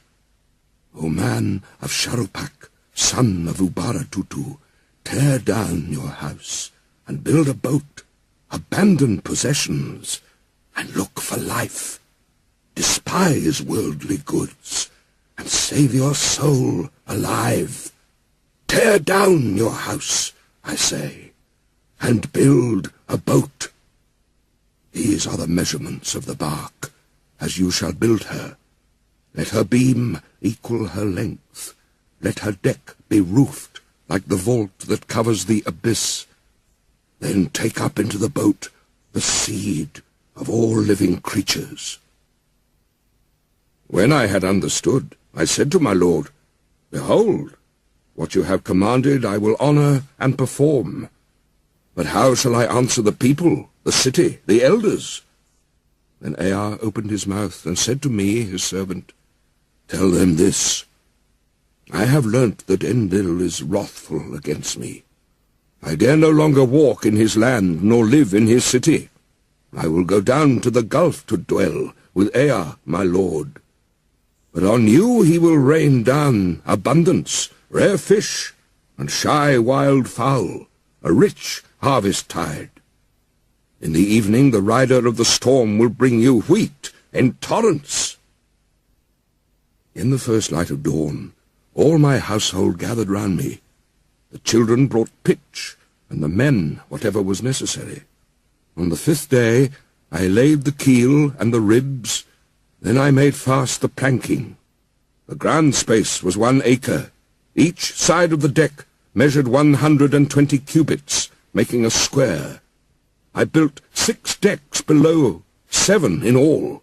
I divided them into 9 sections with bulkheads between. I drove in wedges where needed. I saw to the punt poles and laid in supplies. The carriers brought oil in baskets. I poured pitch into the furnace, and asphalt and oil. More oil was consumed in caulking, and more again the master of the boat took into his stores. I slaughtered bullocks for the people, and every day I killed sheep. I gave the shipwrights wine to drink, as though it were river water, raw wine and red wine and oil and white wine. There was feasting then, as there is at the time of the New Year's festival. I myself anointed my head. On the 7th day, the boat was complete. Then was the launching, full of difficulty. There was shifting of ballast above and below, till 2/3 was submerged. I loaded into her all that I had of gold and of living things, my family, my kin, the beast of the field, both wild and tame, and all the craftsmen. I sent them on board, for the time that Shamash had ordained was already fulfilled, when he said, "In the evening, when the rider of the storm sends down the destroying rain, enter the boat and batten her down." The time was fulfilled. The evening came. The rider of the storm sent down the rain. I looked out at the weather, and it was terrible. So I too boarded the boat and battened her down. All was now complete, the battening and the caulking.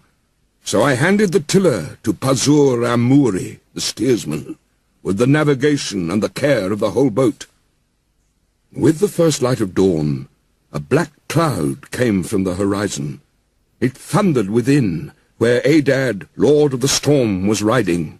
In front, over hill and plain, Shulat and Hanish, heralds of the storm, led on. Then the gods of the abyss rose up. Nergal pulled out the dams of the nether waters. Ninurta, the warlord, threw down the dikes, and the 7 judges of hell, the Anunnaki, raised their torches, lighting the land with their livid flame. A stupor of despair went up to heaven, when the god of the storm turned daylight to darkness, when he smashed the land like a cup. One whole day the tempest raged, gathering fury as it went. It poured over the people like the tides of battle. A man could not see his brother, nor the people be seen from heaven. Even the gods were terrified at the flood. They fled to the highest heaven, the firmament of Anu. They crouched against the walls, cowering like curs. Then Ishtar, the sweet-voiced queen of heaven, cried out like a woman in travail, "Alas! The days of old are turned to dust, because I commanded evil. Why did I command this evil in the council of all the gods? I commanded wars to destroy the people, but are they not my people? For I brought them forth. Now, like the spawn of fish, they float in the ocean." The great gods of heaven and of hell wept. They covered their mouths. For 6 days and 6 nights the winds blew. Torrent and tempest and flood overwhelmed the world. Tempest and flood raged together like warring hosts. When the 7th day dawned, the storm from the south subsided, the sea grew calm, the flood was stilled. I looked up the face of the world, and there was silence. All mankind was turned to clay. The surface of the sea stretched as flat as a rooftop. I opened a hatch, and the light fell on my face. Then I bowed low. I sat down and I wept. The tears streamed down my face, for on every side was the waste of water. I looked for land in vain, but 14 leagues distant there appeared a mountain, and there the boat grounded. On the mountain of Nisir the boat held fast. She held fast, and did not budge. 1 day she held, and a 2nd day on the mountain of Nisir she held fast, and did not budge. A 3rd day and a 4th day she held fast on the mountain, and did not budge. A 5th day and a 6th day she held fast on the mountain. When the 7th day dawned, I loosed a dove, and let her go. She flew away, but finding no resting place, she returned. Then I loosed a swallow, and she flew away, but finding no resting place, she returned. I loosed a raven. She saw that the waters had retreated. She ate, she flew around, she cawed, and she did not come back. Then I threw everything open to the 4 winds. I made a sacrifice and poured out a libation on the mountain-top.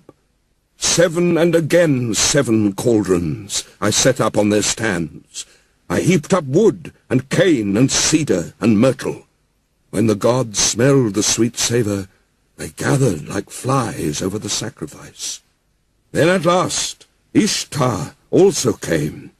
She lifted her necklace with the jewels of heaven that once Anu had made to please her. O you gods here present, by the lapis lazuli round my neck, I shall remember these days as I remember the jewels of my throat. These last days I shall not forget. Let all the gods gather round the sacrifice, except Enlil. He shall not approach this offering, for without reflection he brought the flood. He consigned my people to destruction. When Enlil had come, when he saw the boat, he was wroth and swelled with anger at the gods, the host of heaven. Has any of these mortals escaped? Not one was to have survived the destruction. Then the god of the wells and canals, Ninurta, opened his mouth, and said to the warrior Enlil, Who is there of the gods that can devise without Ea? It is Ea alone who knows all things. Then Ea opened his mouth and spoke to warrior Enlil, Wisest of gods, hero Enlil, how could you so senselessly bring down the flood? Lay upon the sinner his sin. Lay upon the transgressor his transgression. Punish him a little when he breaks loose. Do not drive him too hard, or he perishes. Would that a lion had ravaged mankind rather than the flood. Would that a wolf had ravaged mankind rather than the flood. Would that famine had wasted the world rather than the flood. Would that pestilence had wasted mankind rather than the flood. It was not I that revealed the secret of the gods. The wise man learned it in a dream. Now take your counsel, what shall be done with him? Then Enlil went up into the boat.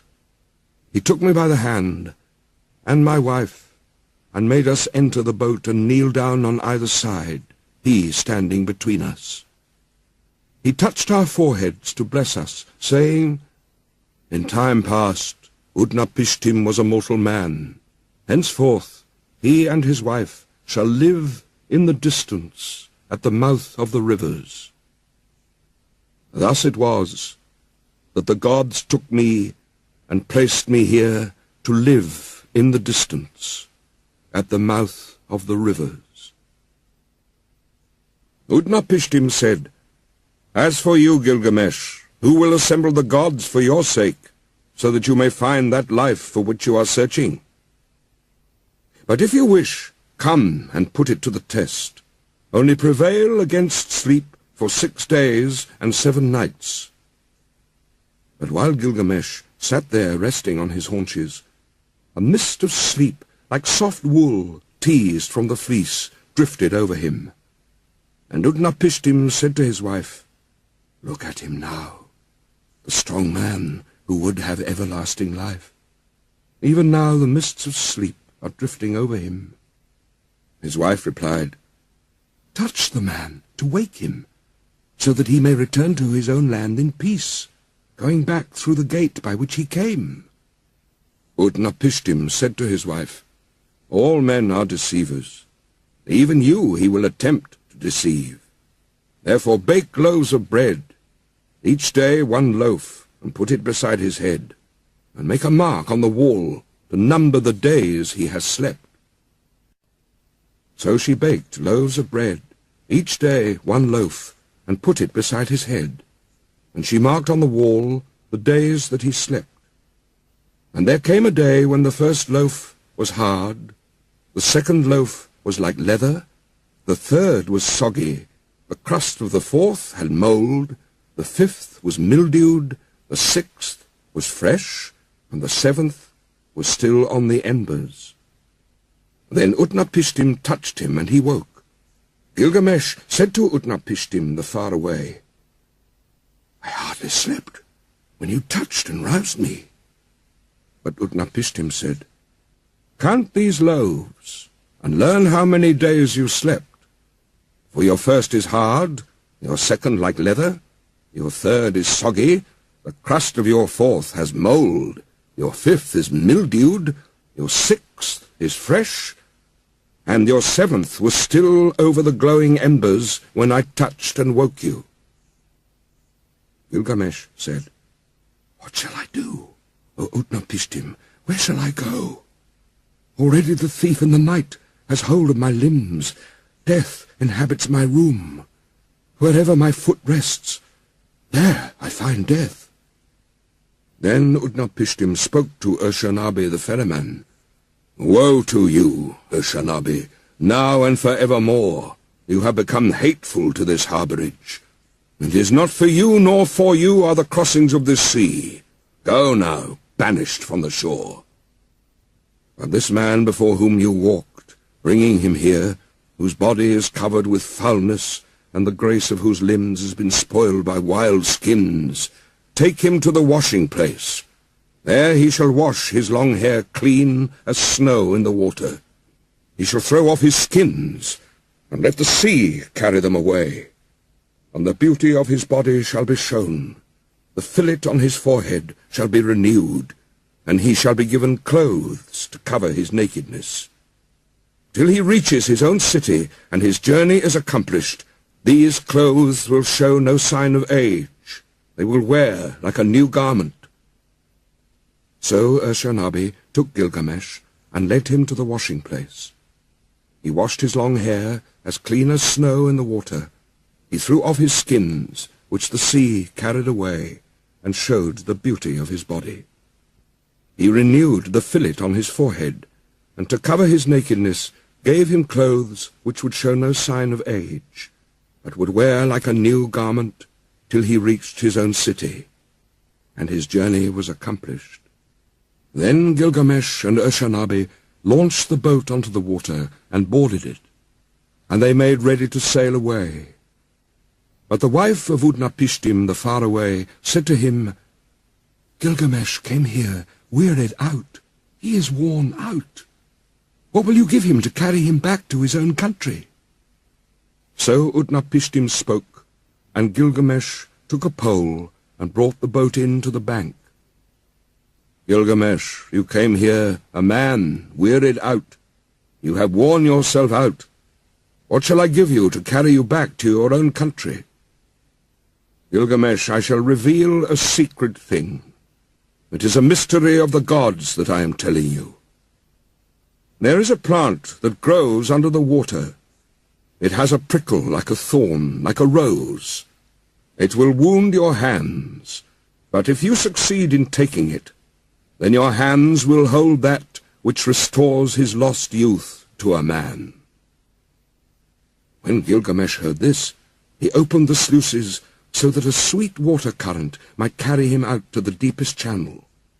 He tied heavy stones to his feet, and they dragged him down to the waterbed. There he saw the plant growing. Although it pricked him, he took it in his hands. Then he cut the heavy stones from his feet, and the sea carried him and threw him onto the shore. Gilgamesh said to Urshanabi the ferryman, "Come here and see this marvelous plant. By its virtue a man may win back all his former strength. I will take it to Uruk of the strong walls. There I will give it to the old men to eat. Its name shall be, The Old Men Are Young Again.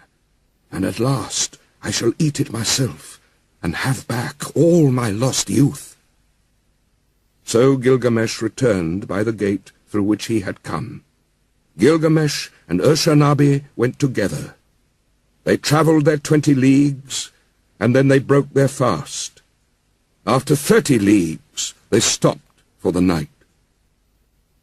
Gilgamesh saw a well of cool water, and he went down and bathed.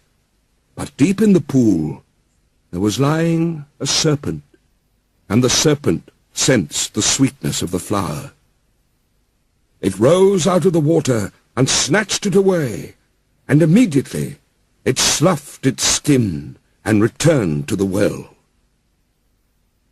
Then Gilgamesh sat down and wept.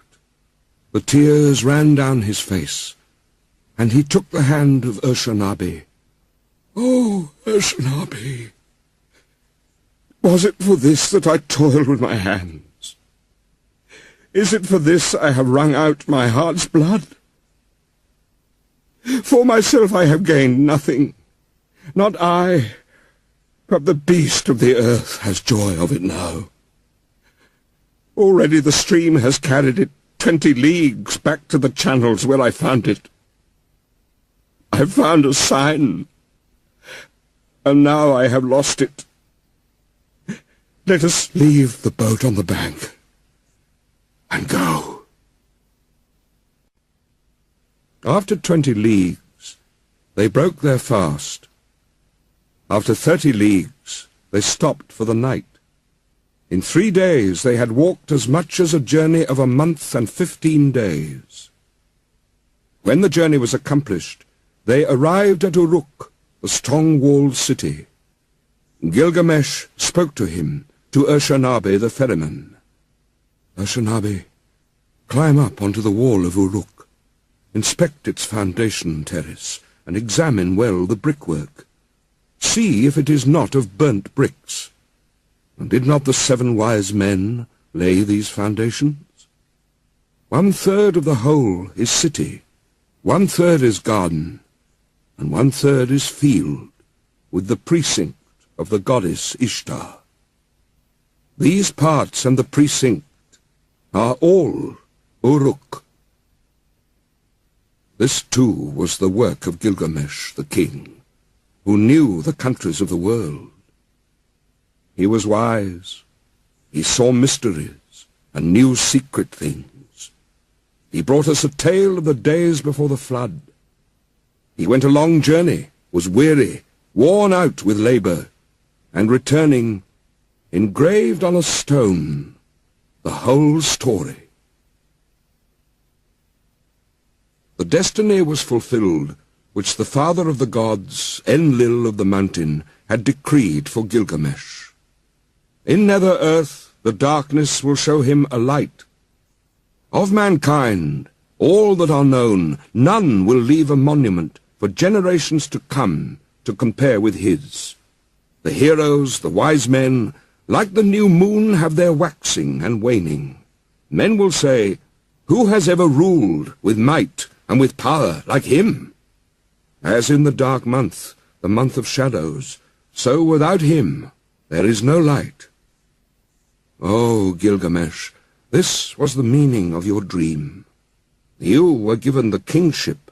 Such was your destiny. Everlasting life was not your destiny. Because of this, do not be sad at heart. Do not be grieved or oppressed. He has given you power to bind and to loose, to be the darkness and the light of mankind. He has given unexampled supremacy over the people, victory in battle from which no fugitive returns, in forays and assaults from which there is no going back. But do not abuse this power. Deal justly with your servants in the palace. Deal justly before the face of the sun." The king has laid himself down and will not rise again. The Lord of Kula will not rise again. He overcame evil, he will not come again. Though he was strong of arm, he will not rise again. He had wisdom and a comely face, he will not come again. He is gone into the mountain, he will not come again. On the bed of fate he lies, he will not rise again. From the couch of many colors, he will not come again. The people of the city, great and small, are not silent. They lift up the lament. All men of flesh and blood, lift up the lament. Fate has spoken. Like a hooked fish, he lies stretched on the bed, like a gazelle that is caught in a noose. Inhuman Namtar is heavy upon him, Namtar that has neither hand nor foot, that drinks no water and eats no meat. For Gilgamesh, son of Ninsun, they weighed out their offerings. his dear wife, his son, his concubine, his musicians, his jester, and all his household, his servants, his stewards, all who lived in the palace weighed out their offerings for Gilgamesh, the son of Ninsun, the heart of Uruk. They weighed out their offerings to Ereshkigal, the queen of death, and to all the gods of the dead. To Namtar, who is fate, they weighed out the offering. Bread for Neti, the keeper of the gate. Bread for Ningizida, the god of the serpent, the lord of the tree of life. For Damuzai also, the young shepherd. For Enki and Ninki. For Endukuga and Nindukuga. For Enmul and Ninmul, all the ancestral gods, forebears of Enlil. A feast for Shulpi, the god of feasting. For Samukan, god of the herds. For the mother Ninhusag, and the gods of creation in the place of creation. For the host of heaven, priest and priestess, weighed out the offering of the dead. Gilgamesh, the son of Ninsun, lies in the tomb. At the place of offerings, he weighed the bread offering. At the place of libation, he poured out the wine. In those days, the Lord Gilgamesh departed, the son of Ninsun, the king, peerless, without an equal among men, who did not neglect Enlil his master. O Gilgamesh, Lord of Kulab, great is thy praise.